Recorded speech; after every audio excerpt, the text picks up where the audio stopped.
Shalom Ibu Bapak Saudara semuanya. Pembacaan Alkitab kita sudah tiba di dalam Injil Matius pasal yang keempat. Kalau kita membaca judul perikopnya, maka kita mengerti bahwa pasal yang keempat itu adalah tentang pencobaan di padang gurun. Alkitab menulis bahwa Yesus dibawa Roh Kudus untuk dicobai iblis di padang gurun.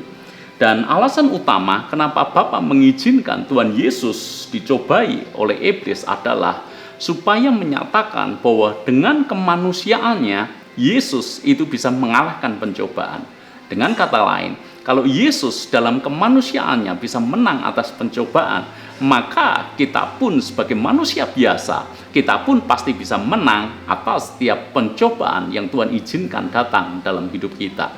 Nah, hari ini kita mau belajar bagaimana Yesus bisa menang di dalam pencobaan yang diizinkan terjadi dalam hidupnya. Apa kunci kemenangan Yesus dalam dia bisa mengatasi pencobaan itu? Ada 3 hal. Yang pertama adalah bahwa Yesus bersandar pada Allah dan firman-Nya. Kita melihat bahwa iblis ini sangat pintar. Dia coba mengingatkan Yesus bahwa dia anak Allah yang punya kuasa untuk melakukan segalanya, untuk melakukan mujizat. Iblis menggoda Yesus supaya dia gunakan kuasanya untuk mengubah batu menjadi roti.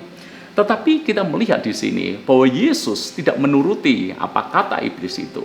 Tapi sebaliknya, Yesus menyatakan penyerahan dirinya kepada Allah Bapanya. Yesus hendak mengatakan bahwa dia tidak sembarangan menggunakan kuasa itu. Saudara-saudara, pelajaran yang kita dapatkan di sini adalah memiliki kuasa bukan berarti menyalahgunakan kuasa itu untuk keinginan kita sendiri. Apapun yang Tuhan percayakan kepada kita, bukan berarti kita dengan seenak sendiri atau semena-mena menggunakan kuasa itu untuk kepentingan kita. Tapi baiklah kita selalu bersandar kepada Allah. Yang kedua adalah bahwa Yesus tidak mencobai Allah Bapanya. Iblis mencobai Yesus supaya mendemonstrasikan mujizat yang spektakuler. Kalau Yesus melakukan apa yang iblis perintahkan itu, saya yakin ini akan menjadi sebuah tontonan yang sangat menarik. Tetapi Yesus tahu bahwa ketika dia lakukan itu, maka sama saja itu dia sedang mencobai Allah. Sekalipun Tuhan berjanji untuk menolong, tapi janji Allah itu bukan untuk diuji, melainkan untuk dipercayai. Demikian pula halnya dengan hidup kita. Tuhan memberikan kuasa kepada kita. Tuhan memberikan sebuah janji bahwa dia selalu menyertai dan menolong kita. Tapi sekali-kali itu bukan hal untuk kita gunakan untuk mencobai Tuhan. Kita percaya janjinya, tapi jangan gunakan itu untuk kita mencobai Tuhan. Hal yang ketiga adalah mari kita belajar hanya menyembah Allah saja. Itulah kunci kemenangan daripada Tuhan Yesus Kristus. Tawaran iblis ini sungguh sangat menggiurkan. Betapa tidak? Semua kerajaan dunia dengan segala kemegahannya itu akan diberikan kepada Yesus jika dia mau menyembah dia. Tetapi Yesus putuskan bahwa dia hanya mau menyembah Tuhan saja.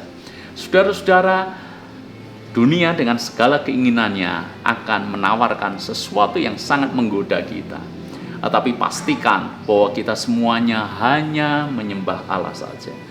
Dunia menawarkan kesenangan, tapi pastikan bahwa kesenangan dan kepuasan kita hanya ada di dalam Kristus Yesus.